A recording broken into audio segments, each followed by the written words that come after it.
Software.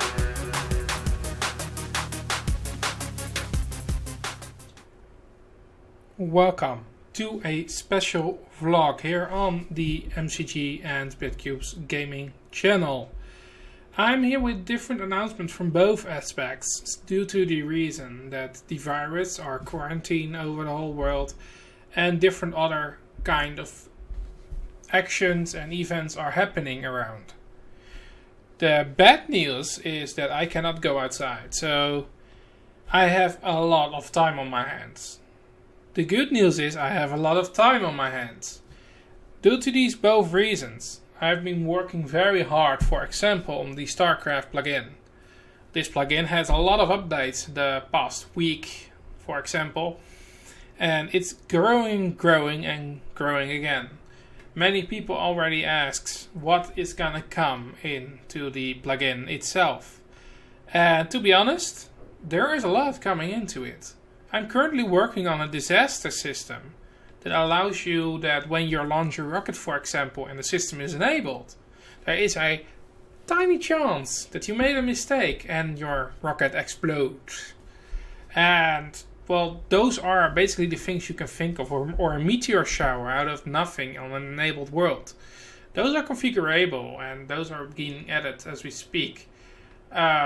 Beside the fact that I'm already starting to work on the POI data format that I'm going to use for buildings in future products and future things that I make. Currently a very nice user, let me take the name of it, Guanma23 is a very nice guy. He already helped me a lot with designing stuff, with giving ideas and thinking with me for the StarCraft project.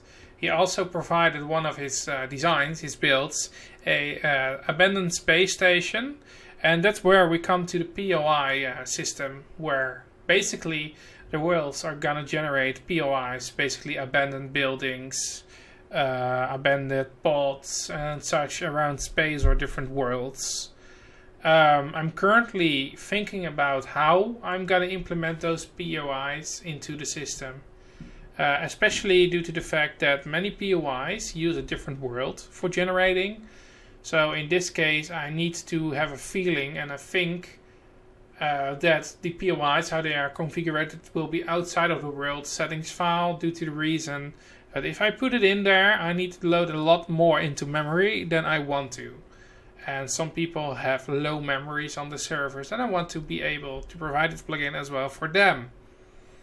So that's a lot of thinking on the backside, as well as that spawning a POI is basically spawning blocks. So I have a limit for myself of max 1 chunk size. The smaller the better. But also providing loot, for example, inside those buildings will require another part of the coding. Basically a loot file, a loot table that will be built into a configuration file which has the chance of that getting into it, and basically that name can be taken from that file, put into the POI file that configures which POI is where and what loot they contain, well, at least what the chance of loot is.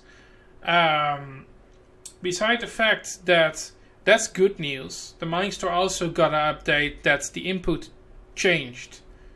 Well, basically the language has been updated and the input is being worked on to be changed to a Anvil input. That's something I'm working on at the moment. Well, at least it's on my list. I have a lot to do on the plugin side to get that working. To the fact that I need to convert my Eclipse Java project to a Maven project. And I'm quite annoyed about Maven and that way of working. But, well, there are not many things I can get around to. So that's not very good to be doing, but at least it's needed. So I'm doing it and I'm learning along the way, and maybe I'm gonna like Maven eventually, but I have no clue for now. Now I have some bad news as well. The Satisfactory series is down. The old save was basically big part of it was destroyed due to the update of the Satisfactory game. The update destroyed the way the factories worked, destroyed the recipes, changed the way how it all worked. And the tower that we built was based on the recipes before that update. Due to this reason, when I loaded up the game, I saw that like 5 of the 10 factories were completely hold still and wouldn't work again unless I reconfigured the entire factory. Looking at all that work and amount of views that I get on those videos, it's not reliable enough. So I'm starting to think of a new game that I can record soon, or currently another game that I can record. And I want to spend more time recording than I did before. That's something I do want to do. Especially because I really like showing what I'm doing and talking to you guys. So that's something that socializes me when I'm in quarantine here. Beside the fact that I have also another good news part of this. And that's a big announcement for me to make. Thanks to somebody close to me, I can finally finish what I've started. Making the Bitcubes Connect application for Android. This application is released currently and the updates are flowing through. But what I did differently in this case is adding the functionality to read news items inside the app, to look at the world map inside the app, not lagging, no crashing, and not freezing when you do so. Beside the fact that I added controls to reload if it doesn't want to load correctly, I added to open it externally as well. And what I also did this time is making a HTML5 version of it and a Windows executable version of it. The Windows executable is delivered with an updater inside an installer, so you do need to install it just because it needs some files. And the updater is also neat, so you do not need to go there and download it every time again and again and again with every update that's coming around. So the updater, the installer will be delivered inside in one package. The app version is findable on the Google Play Store. And if you want to help test the latest new features or want to try the latest new features, there's also a beta link on the website, bitcubes.eu/pcconnect. On the bottom of the page, you find all the versions as well as the Android version. And when you click on the Android tab, you can also see on the bottom the test version. Basically a special tier on the Google Play Store that if you click it, it will be enabled and you can try it out. If you do not like it anymore, then you can just remove the app and reinstall it from the normal Google Play Store so that you can get the safe and secure normal version again. Keep in mind that the app will never save, share, collect any personal details. No. I do not want to hang off it. I do not want to do anything with that. And there was somebody that asked me why not make a login system so we can more easily log into other parts of the MCG network, like for example we have the new BC Market, which is being implemented by the way. But the BC Market is basically a login screen that you can use to purchase things in the browser instead of in-game. So basically a second screen feature. And that's where this BC Connect app is coming in to play. As it is a second screen app, you can use it beside your normal game to track your whereabouts on the map, but also giving a possibility to buy something on the go and pick it up later in the market, in the spawn area. So this way you do not have to alt-tab again, or if you have multiple screens, keep all those screens filled. Although it's recommended to use the app version, of course, the Android version, because it is really all-inclusive.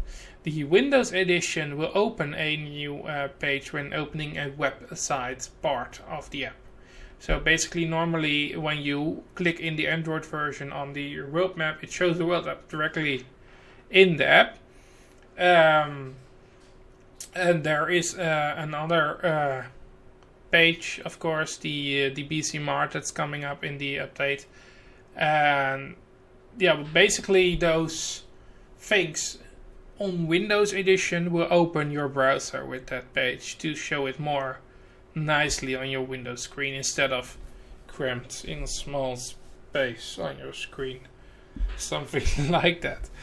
And for the future, I hope, and I will certainly do love it, recording videos. And so if you have a suggestion on what games I should play and record, don't be scared, just put it in the comments down below and I can read them all. I always read the comments down below, especially when I can, and I have an enormous amount of time, I can read everything, and I try to read everything. So most of the time I even react, so that's something I do for sure. If you want to know anything more about my projects or my gaming community, links and description and such are down below in the comments.